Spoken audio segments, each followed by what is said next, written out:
Hello students, welcome to DP academy.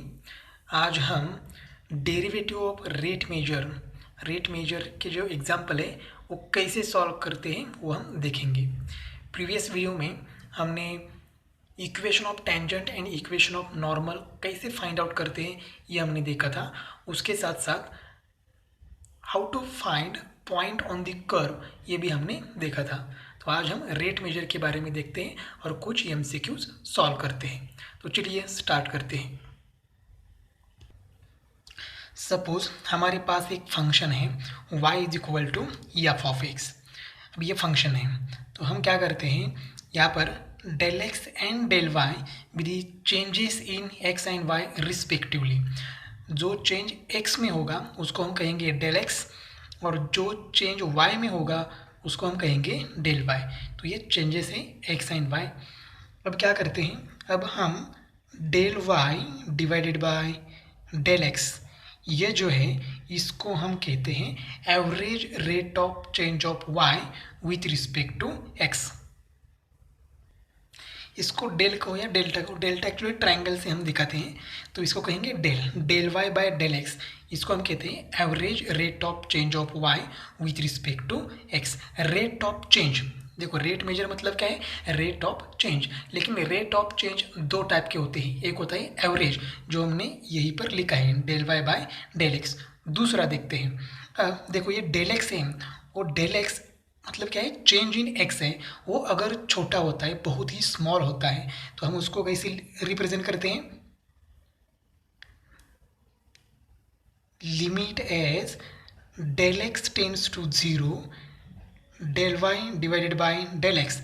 मतलब क्या है, जो del y upon del x है उसमें जो डेल एक्स है वो क्या है, टेंड्स टू जीरो है। इसका मतलब क्या है, इसका मतलब डेल एक्स जो चेंज है वो चेंज बहुत ही स्मॉल है, इतना स्मॉल है कि उसकी अप्रोक्सीमेटली वैल्यू क्या है, जीरो है। अब इसको हम रिप्रेजेंट करते हैं, अगर del x approximately equal to zero है तो हम इसको रिप्रेजेंट करते हैं d y by d x से। और d y by d x को हम कहते हैं instantaneous rate of change of y with respect to x।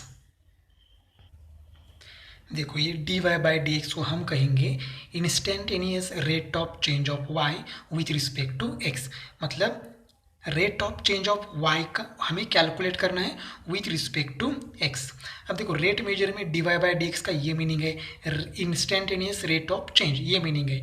अब हमने एप्लीकेशन ऑफ ज्योमेट्री में देखा, मतलब equation of tangent and equation of normal में हमने देखा था, वहाँ पर मीनिंग क्या था, तो dy बाई डी एक्स का मीनिंग था स्लोप ऑफ द टेंजेंट। तो कंसेप्ट चेंज होने के बाद उसका मीनिंग भी चेंज हो जाता है। इन दोनों में से हमें कौन सा रेट ऑफ चेंज कैलकुलेट करना है, तो हमें इंस्टेंटेनियस रेट ऑफ चेंज मतलब dy by d x calculate करना है। अब रेट मेजर में डिस्प्लेसमेंट, वेलोसिटी एंड एक्सेलरेशन भी आता है। तो देखते हैं डिस्प्लेसमेंट। नॉर्मली हम डिस्प्लेसमेंट एस से रिप्रेजेंट करते हैं, तो डिस्प्लेसमेंट हम रिप्रेजेंट करेंगे एस से। दूसरा है वेलोसिटी। अब वेलोसिटी हम रिप्रेजेंट करते हैं वी से। अब v कैसे कैलकुलेट करता है, कैसे कैलकुलेट करते हैं, तो rate of change of displacement is called as velocity. अब रेट ऑफ चेंज का मतलब होता है डी बाई डी टी, मतलब डिस्प्लेसमेंट चेंज हो रहा है with respect to time t। तो यहाँ पर क्या आएगा s, मतलब v is equal to d s by d t. जैसे d y by d x का मीनिंग क्या होता है, rate of change of y का change with respect to x calculate करते हैं। वैसे ही अगर वेलोसिटी है तो उसमें क्या चेंज हो रहा है, rate of change of displacement with respect to t। तो v is equal to d s by d t, ये इसका फॉर्मूला हो गया। अब एक्सेलरेशन देखते हैं। एक्सेलरेशन हम रिप्रेजेंट करते हैं ये से, स्मॉल ये इज इक्वल टू। अब ये क्या होता है, ये होता है rate of change of velocity. Rate of change मतलब डी बाई डी टी और वेलोसिटी मतलब क्या है, वी। अब v की वैल्यू हमें मालूम है यहाँ पर d s by d t, तो यहाँ पर पुट करते हैं तो d by d t into v, तो v है d s by d t. तो यहाँ पर मल्टीप्लाई करने के बाद ये इज इक्वल टू क्या हो जाएगा, d square s by d t square. ये एक्सिलरेशन। नेक्स्ट है जर्क जे। ये क्या होता है? तो ये होता है rate of change of acceleration, मतलब d by d t rate of change with respect to t. किसका चेंज होगा? एक्सेलरेशन का। तो यहाँ पर ये लिखेंगे। अब डी बाई डी टी ये की वैल्यू क्या है? यहाँ पर है D square s by d t square. तो जे इज इक्वल टू हमें क्या मिलेगा? हमें मिलेगा D cube S by d t square.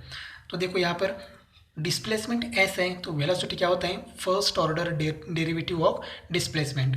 Acceleration क्या होता है? Second order derivative of displacement with respect to time. और जर्क क्या होता है? तो third order derivative of displacement with respect to time. तो ये चीज़ें भी हमें याद रखना है। अब हम कुछ एमसीक्यूज सॉल्व करते हैं। फर्स्ट एमसीक्यू है, particle moves along a straight line according to the law s is equal to 16 minus 2t plus 3t cube, where s metres is the distance of the particle from a fixed point at the end of t second. The acceleration of the particle at the end of 2 second is, मतलब हमें acceleration हमें calculate करना है। तो यस क्या है? तो यस है डिस्प्लेसमेंट। यहाँ का है where s metres is a distance of the particle from fixed point at the end of t second. तो यस क्या है? डिस्प्लेसमेंट है। तो एक्सेलरेशन कैलकुलेट करने के लिए डिस्प्लेसमेंट को 2 बार डिफ्रेंशिएट करना पड़ता है। तो करते हैं। तो d s by d t is equal to क्या होगा? ये 16 कॉन्स्टेंट है 0 माइनस 2 प्लस ये 3 constant as it is. T cube का डेरिवेटिव क्या होगा? 3t square. तो ये 3 इंटू 3 क्या होगा? 9t square. ये फर्स्ट ऑर्डर हो गया, मतलब वेलोसिटी। अब एक बार लेते हैं डेरिवेटिव, तो ये हो जाएगा d square s by d t square is equal to -2 का डेरिवेटिव 0। तो यहाँ पर क्या होगा? ये 18t। तो ये हो गया एक्सेलरेशन। बट एक्सेलरेशन हमें दिया है, सॉरी एक्सेलरेशन कब का फाइंड आउट करना है, मतलब टाइम क्या होगा? तो टाइम दिया है यहाँ पर at the end of 2 second, मतलब t की वैल्यू हमें दी हुई है t is equal to 2 second. तो ये t की वैल्यू यहाँ पर पुट करते हैं। तो यहाँ पर क्या होगा? 18 इंटू 2, आंसर क्या आएगा? 36। अब एक्सेलरेशन का यूनिट क्या होता है? Metre per second square. तो देखो कौन सा है? तो देखो मीटर पर सेकेंड स्क्वायर में नहीं दिया है, तो ये डिनोमिनेटर में उसको ऊपर लिया है। तो आंसर ऐसा लिखा है 36 m एस रेज टू -2। इसका मतलब हमारा ऑप्शन बी करेक्ट है।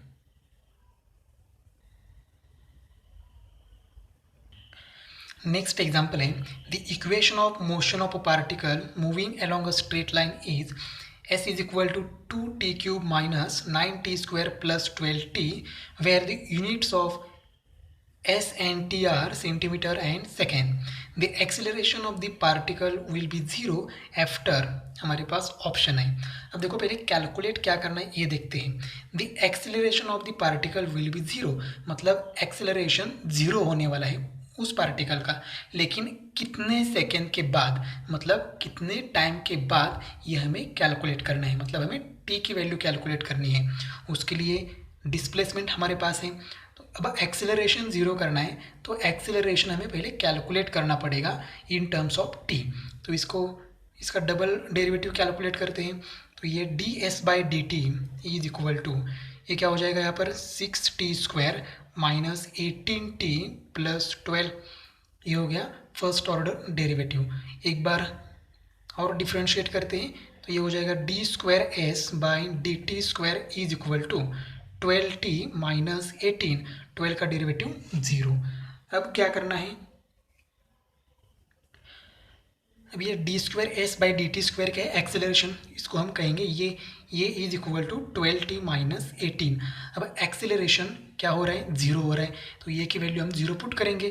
तो 0 is equal to 12t minus 18, therefore t is equal to क्या होगा? 18 बाई 12। तो t इज इक्वल टू 6 से हम डिवाइड करते हैं, तो हमें आंसर मिलेगा 3/2 सेकेंड। तो ऑप्शन है ये। नेक्स्ट एग्जाम्पल है, if a particle moves such that the displacement is proportional to the square of the velocity acquired, then its acceleration is। अब हमें एक्सेलरेशन हमें कैलकुलेट करना है और वो एक्सेलरेशन प्रोपोर्शनल है या हमारे पास ऑप्शन है। तो देखो गिवन इन्फॉर्मेशन हम लिखते हैं डिस्प्लेसमेंट इज, अब डिस्प्लेसमेंट एस से रिप्रेजेंट करेंगे, वेलोसिटी वी से एंड एक्सेलरेशन ये से, एज इट इज हमने सिंबल कंसीडर किए हैं। तो डिस्प्लेसमेंट क्या है एस, तो s is proportional to square of the velocity मतलब वी स्क्वायर। अब हमें एक्सेलरेशन कैलकुलेट करना है तो v की वैल्यू हम कैलकुलेट करेंगे। तो यहाँ पर हम ऐसे लिख सकते हैं v square is equal to k s, actually s is equal to k into v square ऐसे हम लिखते हैं, लेकिन कांस्टेंट आने वाला ही है कहीं पर भी, तो हमने ऐसे लिखा v square is equal to k s. अब v की वैल्यू कैलकुलेट करेंगे तो ये क्या हो जाएगा, ये हो जाएगा, अब v की वैल्यू क्या हो जाएगी रूट के इंटू रूट एस। अब देखो ये रूट के क्या है कांस्टेंट है, तो रूट के को हम एक नया कांस्टेंट कंसिडर करेंगे, v इज इक्वल टू इसको हम कहेंगे p into root s. p क्या है कांस्टेंट है। अगर आपने ऐसा किया तो भी चलेगा, s is equal to k into v square. अब v की वैल्यू कैलकुलेट करनी है तो k को यहाँ भेज दो, तो क्या करना है v square is equal to क्या होगा s अपॉन के, तो v इज इक्वल टू क्या होगा 1 अपॉन रूट के इंटू रूट एस। तो 1 अपॉन रूट के को एक नया कांस्टेंट कह दो p, ठीक है। या फिर अगर डायरेक्टली यहाँ पर k लिखा तो भी चलेगा, कोई प्रॉब्लम नहीं है, आखिर ये कांस्टेंट है। अब हमें एक्सेलरेशन कैलकुलेट करना है तो हमें इसका डेरिवेटिव लेना पड़ेगा। तो देखो पहले क्या करते हैं, v को ds बाई डी के फॉर्म में लिखते हैं, तो ds by d is equal to क्या हो जाएगा p इंटू रूट एस। तो ds बाई डी मतलब क्या होता है वेलोसिटी, तो वेलोसिटी को हमने डिस्प्लेसमेंट के फॉर्म में लिखा। अब हमें कैलकुलेट करना है एक्सेलरेशन, तो इसको एक और डेरिवेटिव लेते हैं, तो differentiate with respect to t, तो क्या हो जाएगा d square s by d t square is equal to, अब p क्या है कांस्टेंट है। अब रूट एक्स का डेरिवेटिव हमें मालूम है, वही यहाँ पर अप्लाई करते हैं, तो 1 upon two into root s, ये तो रूट का हो गया। Derivative of s with respect to t, ये क्या आ जाएगा d s by d t is equal to p into 1 upon two root s as it is into d s by d t, लेकिन d s by d t की value हमारे पास already है p into root s. तो देखो यहाँ पर क्या होगा, ये रूट एस और रूट एस क्या होगा कैंसल। तो ये D square s by d t square का मतलब क्या है एक्सेलरेशन, इसको हम ये कहेंगे, तो ये is equal to p into p square divided by two. अब टू तो कांस्टेंट है, ठीक है, तो p क्या है p भी कांस्टेंट है, हमने 1 अपॉन रूट के की जगह या फिर रूट के की जगह हमने क्या लिया है p, तो p क्या है कांस्टेंट है, तो ये एक्सेलरेशन जो है ये क्या है कांस्टेंट निकला, इसमें डिस्प्लेसमेंट आई ही नहीं है। देखो यहाँ पर ऑप्शन में देखा तो क्या है प्रोपोर्शनल टू एस स्क्वायर, लेकिन एस स्क्वायर यहाँ पर है ही नहीं, यस यहाँ पर है ही नहीं, तो ए बी एंड सी ये ऑप्शन कैंसिल हो जाते हैं, रहता है ऑप्शन डी, तो इसका ऑप्शन है D.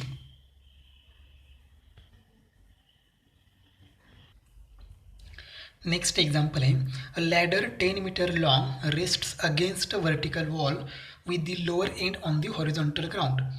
The lower end of the ladder is pulled along the ground away from the wall at the rate of 3 meter per second and upper end descending at the rate of 4 meter per second. Then the height of the wall is, हमें height of the wall calculate करनी है। पहले हम diagram draw करते हैं। अब देखो यहाँ पर AC जो है ये क्या है लैडर है, और लैडर की लेंथ हमें मालूम है 10 मीटर, ये भी क्या है वॉल है और BC ग्राउंड है। तो वॉल की हाइट हमें कैलकुलेट करनी है, मतलब y की वैल्यू हमें कैलकुलेट करनी है। अब गिवन इन्फॉर्मेशन में और क्या दिया है ये देखते हैं, the lower end of the ladder is pulled away the ground away from the wall, मतलब क्या है लैडर का लोअर एंड मतलब C पर है, अपर एंड ये पर है, तो जो C पर लोअर एंड है इसको हमें खींचना है, तो खींच दिया तो क्या हो जाएगा थोड़ा सा स्पीड में आ जाएगा, तो उसका रेट, ठीक है, रेट ऑफ चेंज दिया है, वो दिया है 3 मीटर पर सेकेंड। अब ये खींच दिया तो अपर एंड है वो भी नीचे आ जाएगा, तो उसका रेट क्या है 4 मीटर पर सेकेंड। अब देखो ये अपर एंड नीचे आने वाला है, ठीक है, तो उसका रेट क्या होगा, नेगेटिव होगा। मतलब क्या है, अब देखो ये एंड है, तो बी सी क्या है, एक्स है, तो एंड सी है वो अगर यहाँ खींचने से किस में चेंज हो जाएगा, एक्स में चेंज हो जाएगा विथ रिस्पेक्ट टू टी। तो D x by d t हमें दिया है, लोअर एंड का रेट दिया है 3 मीटर पर सेकेंड। इसका मतलब d x by d t is equal to 3 metre per second हमें मालूम हो गया। अब ये अपर एंड भी नीचे आएगा तो किस में चेंज होगा, वाई में चेंज होगा विथ रिस्पेक्ट टू टी। तो वो दिया है d y by d t is equal to 4 metre per second.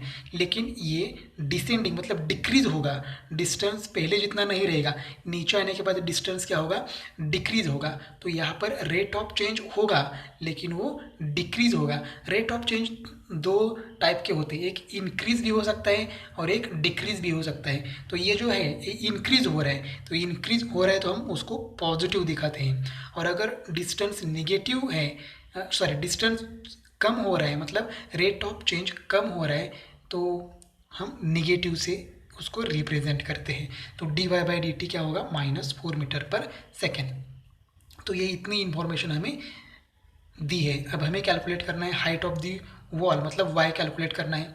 अब यहाँ पर एंगल 90 डिग्री होगा, वॉल और ग्राउंड इनके बीच का एंगल 90 डिग्री है। तो पहले क्या करते हैं, पाइथागोरस थ्योरम अप्लाई करते हैं। तो पाइथागोरस थ्योरम से हमें क्या मिलेगा, हमें मिलेगा x square plus y square is equal to 100।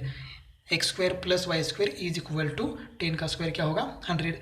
अब हम क्या करते हैं, इसको डिफ्रेंशिएट करते हैं क्योंकि ये हमारा फंक्शन हो गया।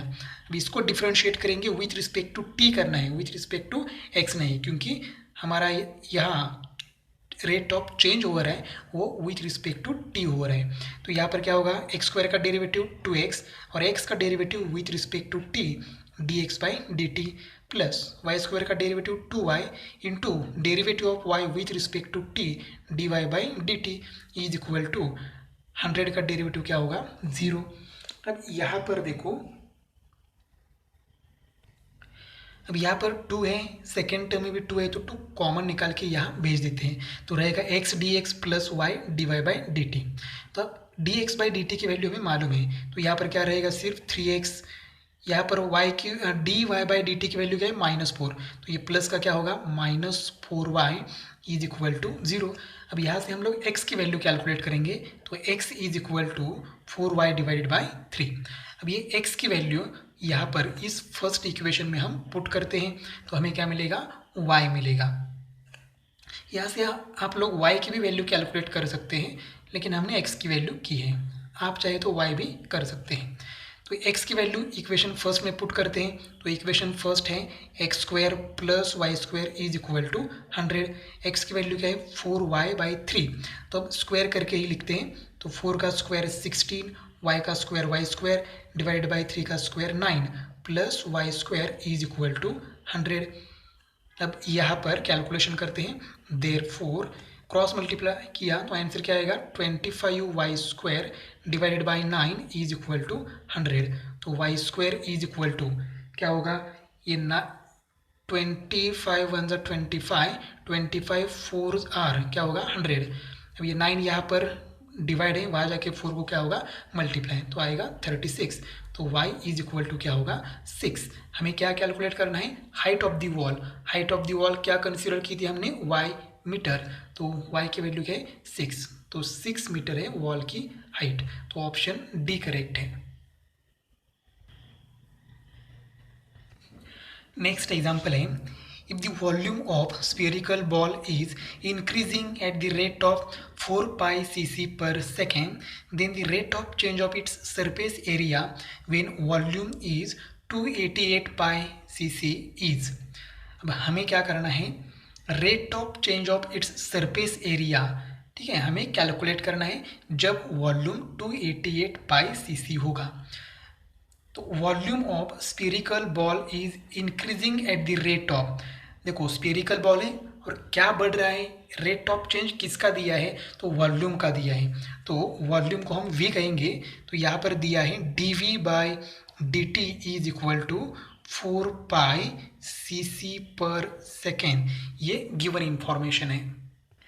देखो रेट ऑफ चेंज किसका दिया है, तो यहाँ पर volume of spherical ball is increasing at the rate of, तो वॉल्यूम का रेट ऑफ चेंज दिया है 4 पाई cc पर सेकेंड।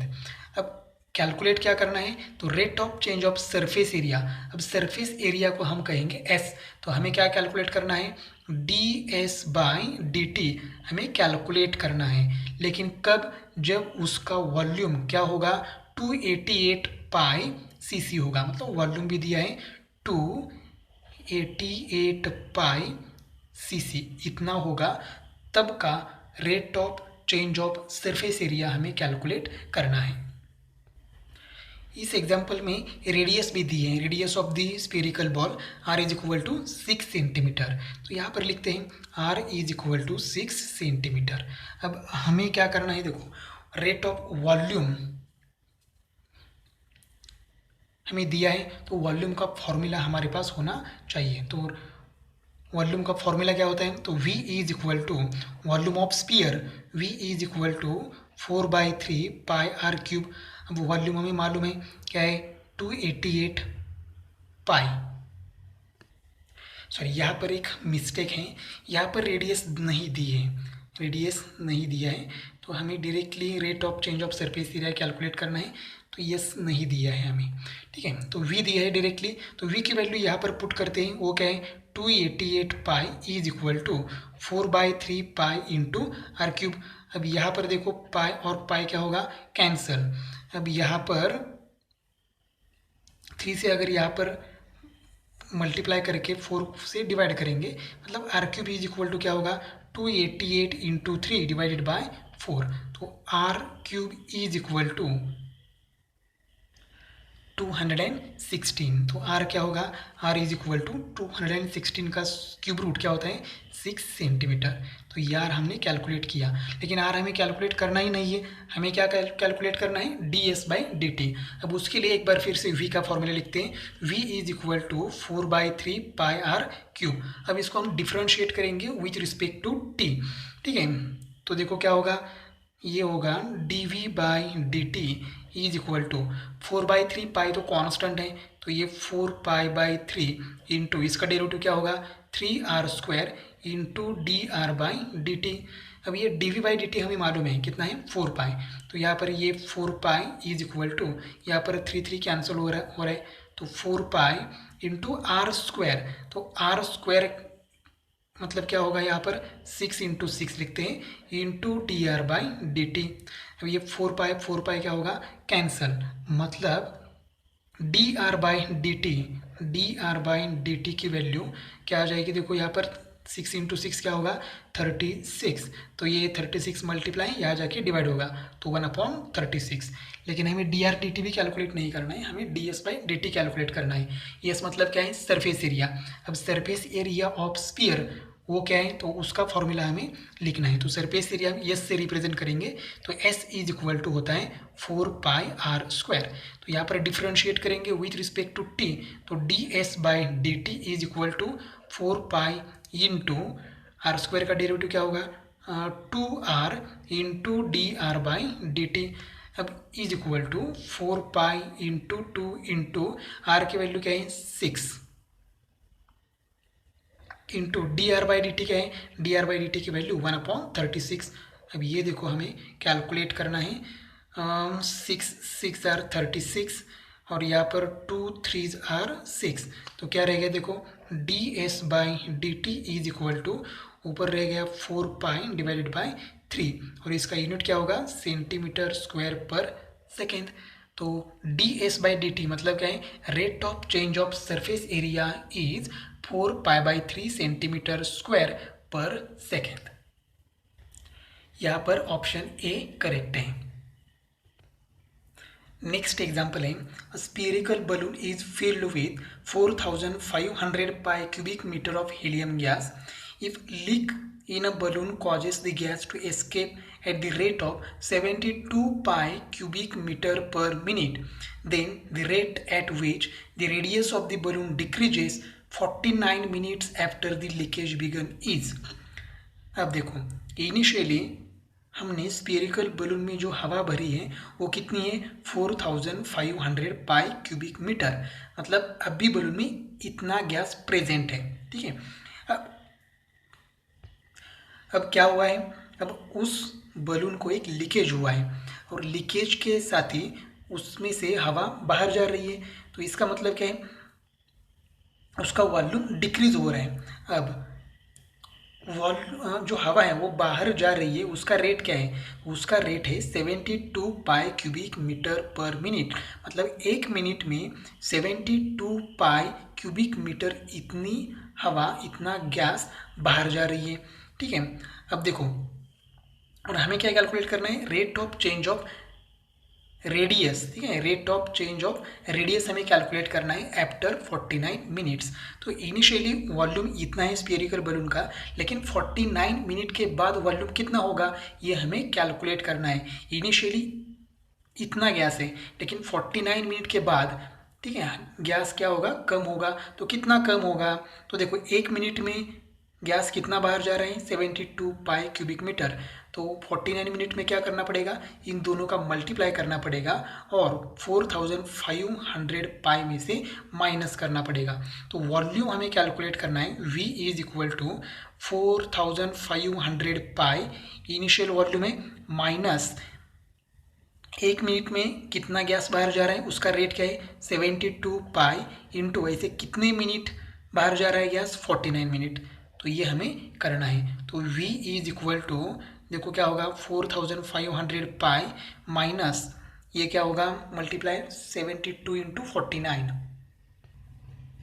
ये होगा 3528 पाई, तो ये सब्ट्रैक्शन कर लो, तो V इज इक्वल टू 972 पाई, ये क्या है वॉल्यूम है क्यूबिक मीटर, पाई क्यूबिक मीटर मतलब मीटर क्यूब भी लिखते हैं हम लोग। ठीक है, ये तो ये हो गया वॉल्यूम। अब हमें वॉल्यूम का फॉर्मूला मालूम है, वॉल्यूम ऑफ स्पीयर, स्पीरिकल बलून है तो स्पीयर का फॉर्मूला हमें अप्लाई करना है, तो वो क्या है 4/3 पाई आर क्यूब।